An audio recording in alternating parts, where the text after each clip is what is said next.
Don't just live for tomorrow, or just live in yesterday. Just be glad for all you have that's in today. And though you've come through many obstacles. Hey everyone, Connie here, and welcome to my blind reaction to One Piece, episode 1009. So last time we had Nami and Usopp versus Ulti and Page 1, and we got what is undeniably one of, if not Nami's, best moment post-time skip. And Nami's been actually fairly good post-time skip. She was really good in Punk Hazard, for example. She was great in Whole Cake Island. So she's actually had some really good moments here. But this moment was iconic in a way because of how much meaning and depth it had. Not only through the flashbacks shown to Arlong Park and whatnot, but because of, as I stated last time, the immense, crippling fear she was facing. Because Nami is one of those members of the crew who has a lot to offer. She's a brilliant navigator. And she even can fight. She's not worthless in a fight. The only issue is she's not a natural-born fighter. Throughout her entire life, she's ran. She's avoided confrontation when possible. Because she's not a monster like Luffy or Sanji or Zoro. Even if she can fight to some degree, she knows she's gonna be overwhelmed, and it scares her. The idea of having that control taken from her scares her. So she tends to be afraid of getting into those kinds of situations. She's not quite as cowardly as Usopp tends to be, but she's very much a scaredy cat. She is, undeniably. But she also knows when to step up. And she can be both at once, as was shown last episode. This was, again, as I said last time, probably one of the most frightening situations she's been in. One of the situations where she truly believed her life was about to end. Like, not just that it could, but that it was going to.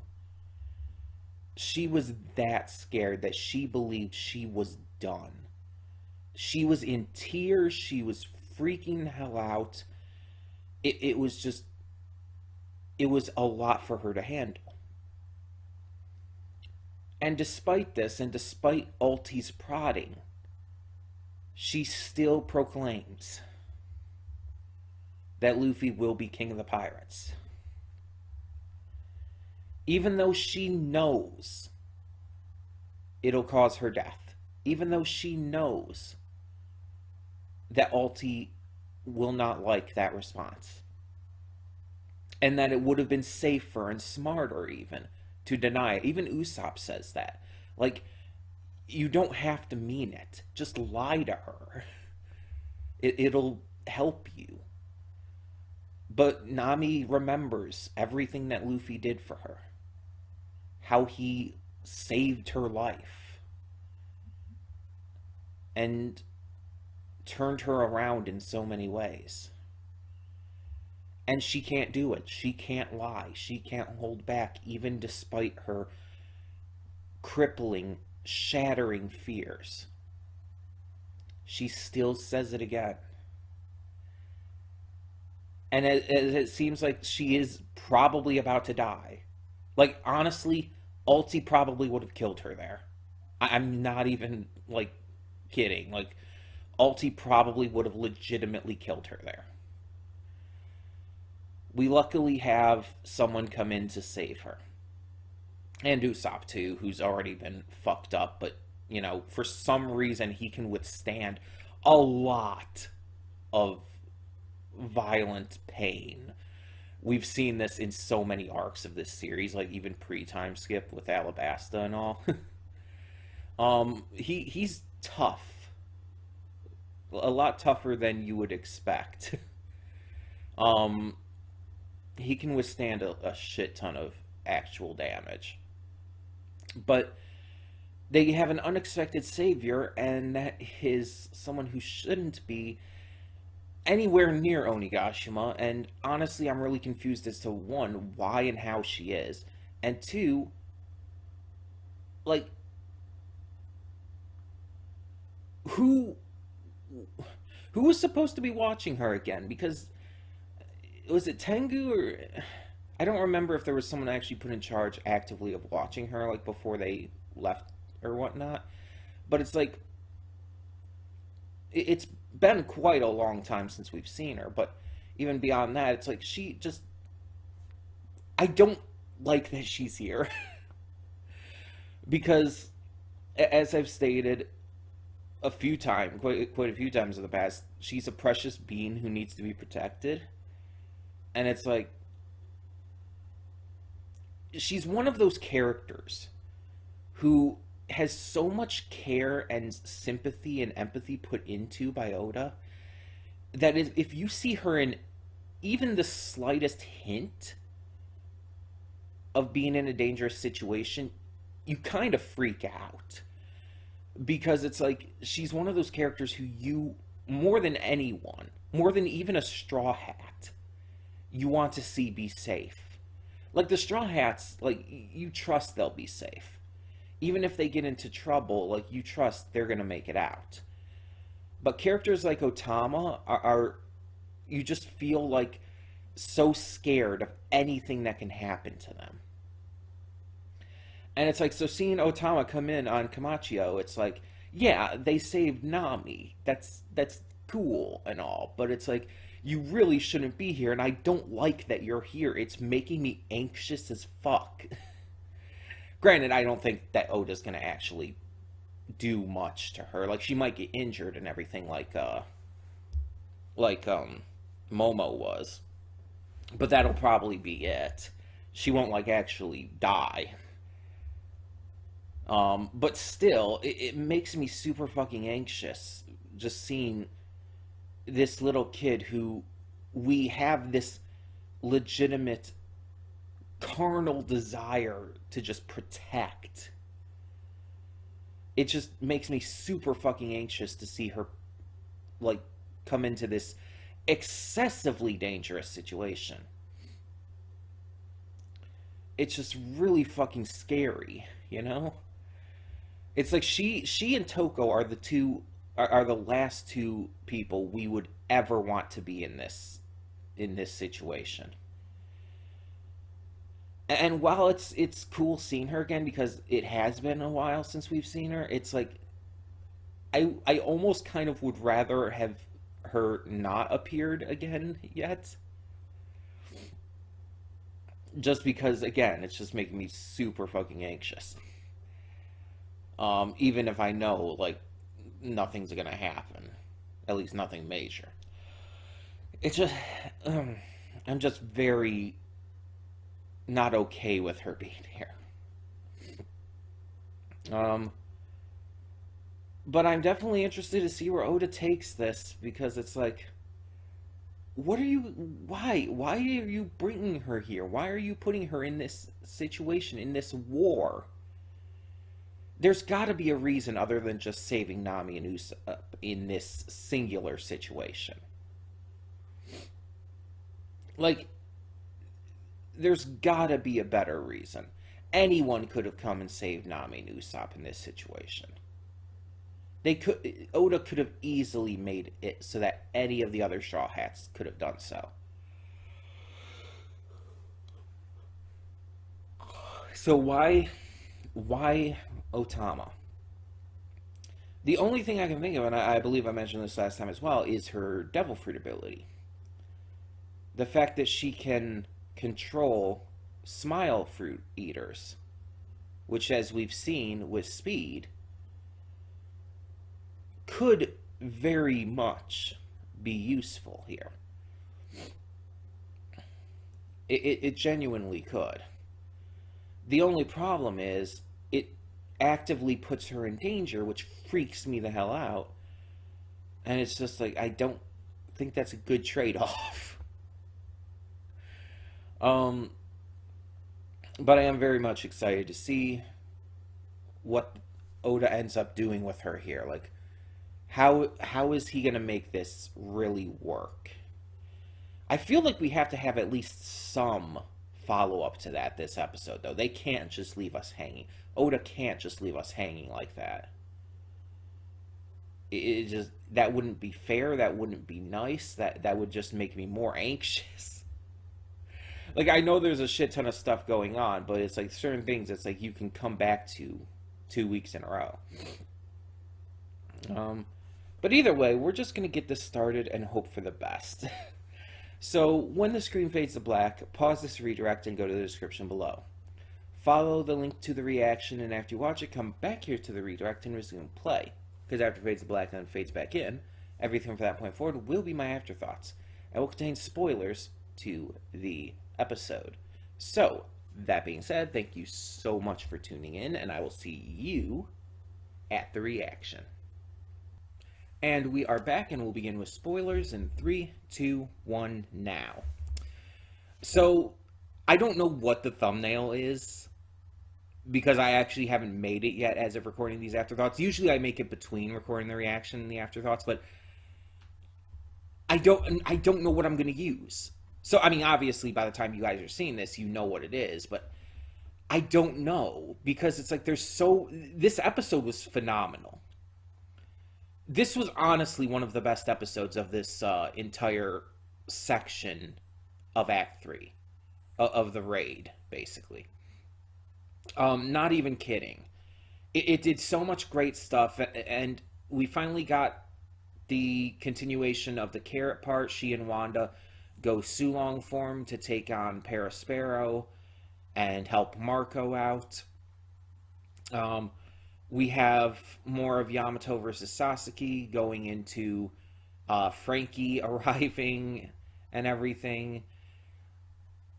We just have so much going on. We have the stuff with Otama and Nami and Usopp and everything, and the baboon is there too. Hihamaru, I believe. And it's just like, what the fuck do I choose as a thumbnail? Do I choose Sulong, Carrot, and Wanda? Like, that was my first instinct watching this episode. Because it's like, it's such a cool shot, like seeing them standing there together in their Sulong forms. But then there's like, I did kind of say last week, oh, I'll probably end up choosing Otama for next week's thumbnail because, you know, it's Otama. She's back, and she probably shouldn't be, but she is. And then we see Yamato in this start to showcase his devil fruit. And it's like, oh shit, do I choose that now?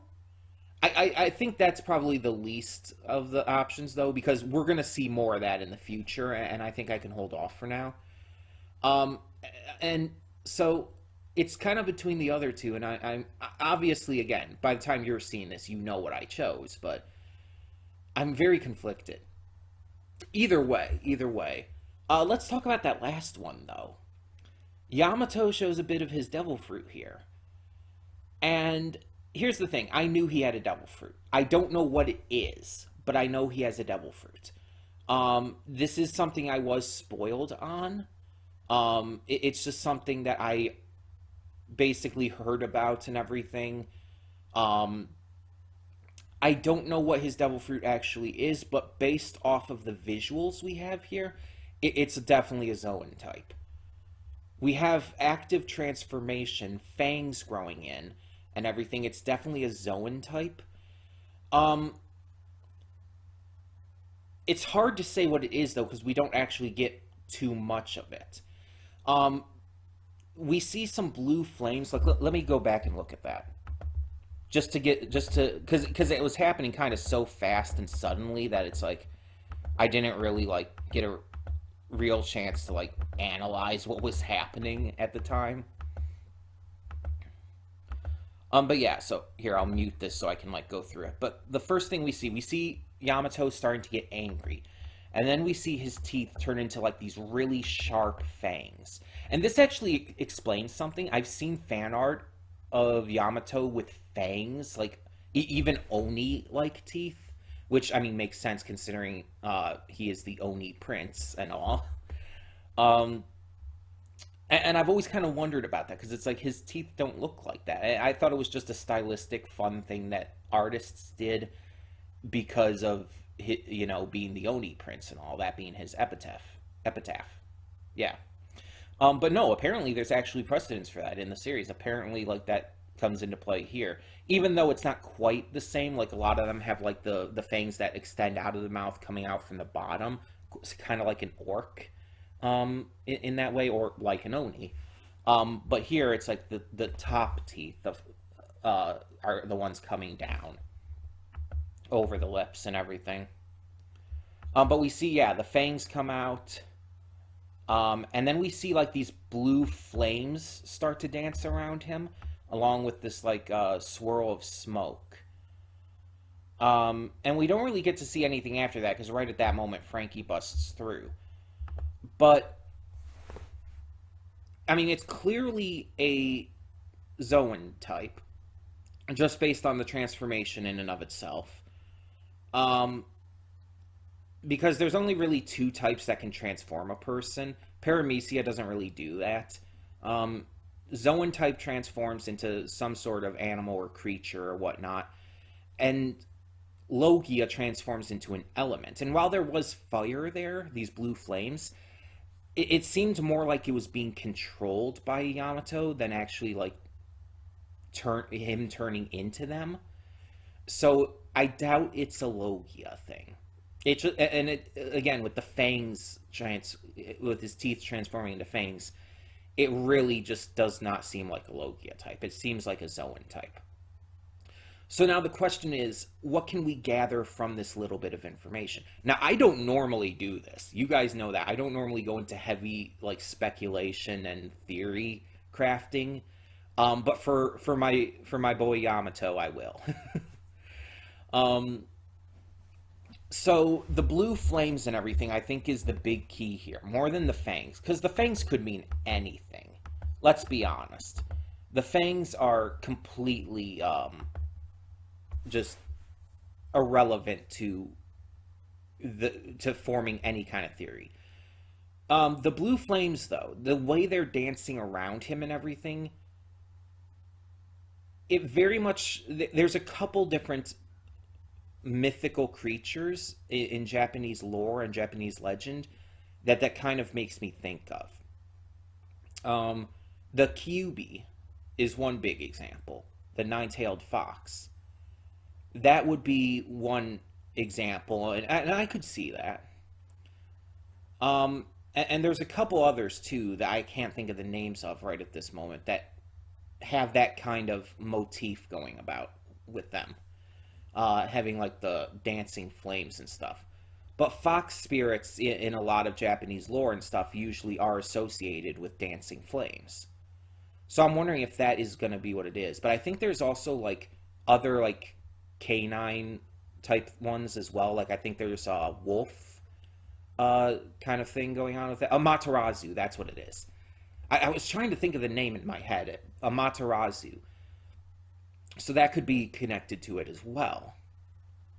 It could be Amaterasu. And either way, if this is the case, if his devil fruit is a Zoan type like that, it would obviously be a mythical Zoan, one of the strongest devil fruit types, period. The same type of devil fruit as Marco, and a type of devil fruit we really have not seen a lot of, comparatively. Like, we've seen more ancient Zoans. Like, I think, are the only mythical Zoans we've seen Kaido and Marco? Might be. I might be wrong about that, though, but it might be. But yeah, so my theories right now would have to be either a Kyubi or Amaterasu. Either way, that's a pretty badass devil fruit ability. And even the fangs don't tell me enough. Like, it could be either with the fangs, so I'm just wondering, like, that's the only thing I can think of for what his devil fruit would be. I don't know for sure, obviously, because again, I don't actually know what his devil fruit is. I don't know what it looks like. All I know is that he has one, and based off of what we've seen here in this episode, it looks like it has to be a Zoan type, and the evidence kind of hints towards mythical Zoan. Though I could be wrong. I could be wrong. I don't know for sure. I'm not going to say this with any level of real certainty, so yeah. Either way, the fight between Yamato and then Sasaki's group, it's not really much of a fight. Like, it wasn't before, it wasn't in this episode. It's just like there's a little bit of back and forth, but there's not really much happening in this fight. Yamato is honestly playing more defensively, trying to protect Momo and Shinobu. And Sasaki and his squad aren't really doing much. Like, they'll occasionally send a barrage of attacks, but it's occasionally. Like, they're not, like, actively, continuously attacking either side. So it's like, okay. It's a slow, cool battle. It's just, it's not going really hard. But I kind of appreciate that because of just the situation at hand. And then you have the entire thing with Otama. And so she comes here to save them. Hihamaru is there to help. They end up getting away on Kamachio. Nami, Usopp being both injured. And Ulti and Page One have to kind of deal with our big baboon friend now. So, okay, I guess that's a thing. I mean, I guess the fight's not going to continue with Otama there now. And it's like, girl, I love your resolve, that you're here as a samurai. That's wonderful. You're awesome. We love you. But it's because we love you that we're fucking terrified for you right now. The anxiety is shooting through the roof.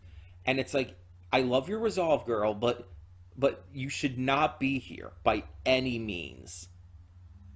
You do not belong here. We do not need you getting hurt. Like, Jesus. It's like my anxiety levels are shooting through the roof because of this. But again, I know she's not going to die. But I don't even want to see her get hurt. It's already bad enough seeing Momo get hurt. And it's like, I don't want to see it happen to her, too. And then, honestly, the highlight section of this for me was Carrot and Wanda taking on Perospero. Because even though Yamato is my second favorite character of this series for the moment, at the moment, his section of this episode wasn't hugely, like, amazing. It wasn't, like, as hype as the other parts. It was still great. It just wasn't as hype. And the stuff with Otama and everything was just more, like, me freaking out the entire time about her being there. And so it wasn't as exciting. But, again, it was still very, very good, which is, again, why I still love this episode as much as I do, and I think it's one of the best, if not the best, of this raid. But the Carrot and Wanda part did stick out to me. One, it just did so many wonders for Carrot's character that, while wasn't really needed because she was already so amazing of a character and so well handled as it was, it just elevated her to a new level and just really hammered in. It's like she needs to join the Straw Hats.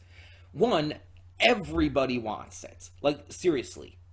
She is a super popular character who everybody wants to join the crew. Even people who want Yamato to join still want her to join as well. It would be the best of both worlds to have them both, but Carrot should take priority because another big point is that she has exceptional chemistry with the crew. Everyone in the crew loves her. She is insanely connected with them already. She's traveled with them since So, which is a good amount of time, if you really think about it, considering how long these arcs have been.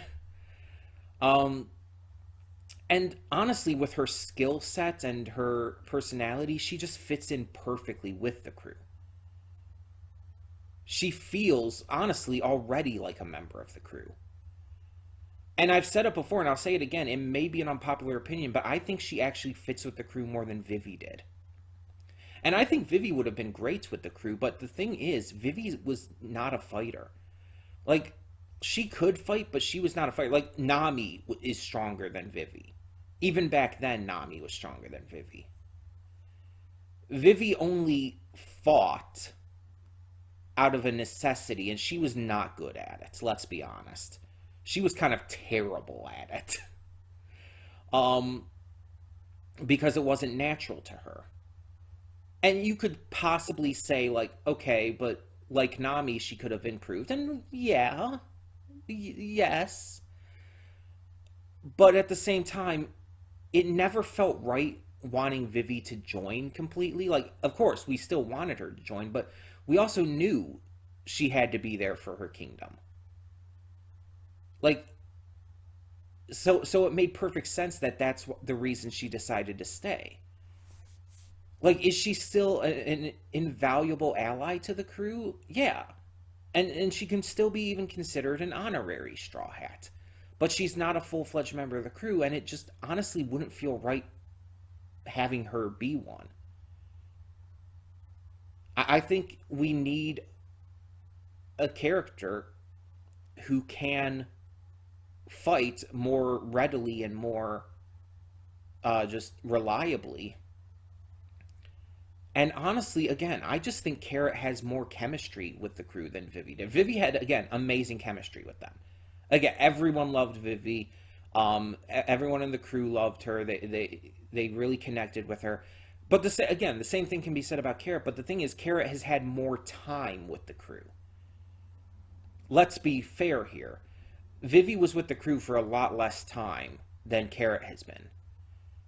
Carrot, while Vivi feels like she never really felt like a full member of the crew and felt like, yeah, she always had to go back and care for her kingdom and all, Carrot feels like she's already part of the crew.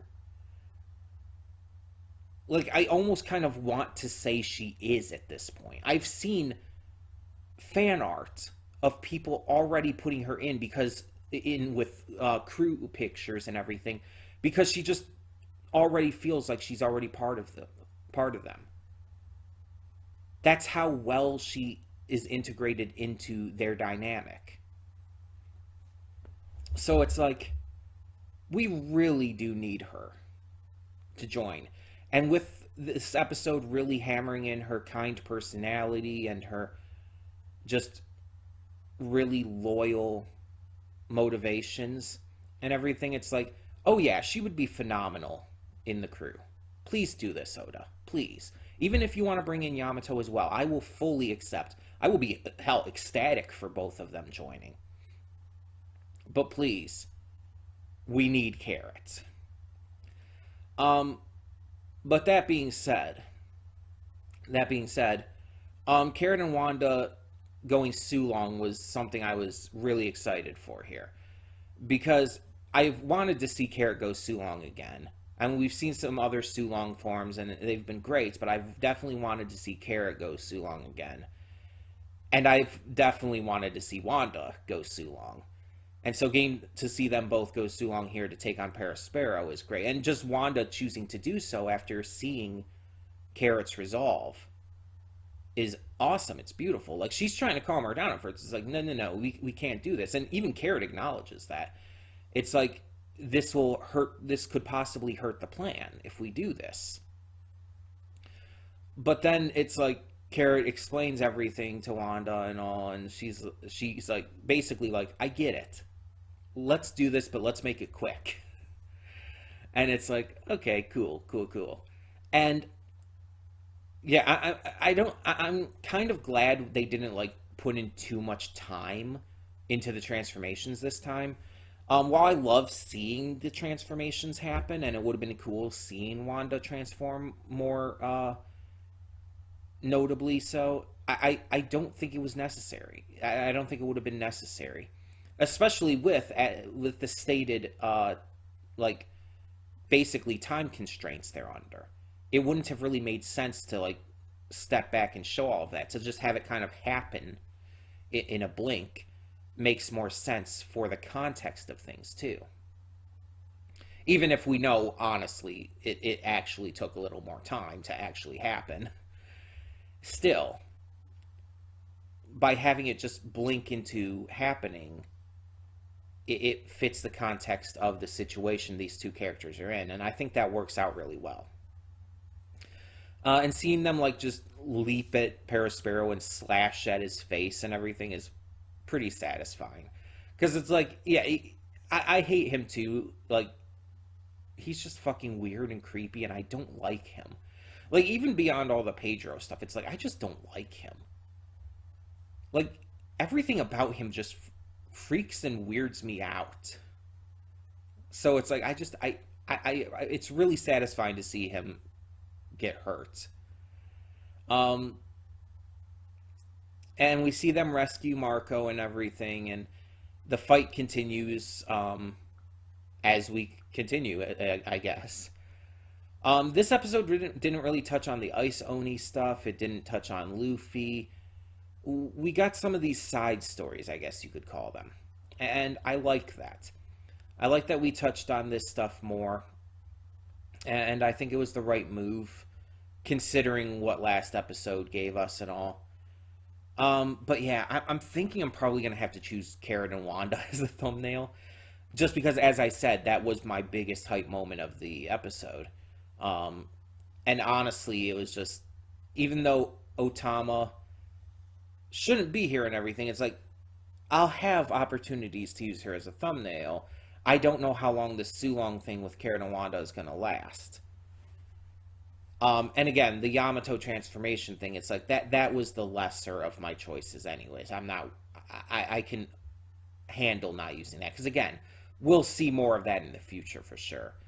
Even if I am really, really curious about that and really like excited about eventually seeing that, especially if it is Amaterasu or Kyuubi, like I can avoid using that as a thumbnail here. I think I'll be good using Carrot and Wanda. Again, by this point you'll have seen the thumbnail anyway, so but either way, tell me in the comments below, what did you think of this episode of One Piece? Let me know down in the comments below, and thank you so much for tuning in. Next week is the big 1010th episode. Hard to believe we're already coming up on 10 episodes after episode 1000. It's just, it's not really a milestone, but it just kind of feels like one, just because of how big 1000 was. So like 10 episodes past that, it just feels like, oh my god, we're 10 episodes past 1000. It's been over 2 months since we had episode 1000. That's really weird to fucking think about. But either way, yeah, tell me your thoughts on this episode down below, and thank you so much for tuning in. For now, I'm Connie, and I'm signing off. See y'all next time.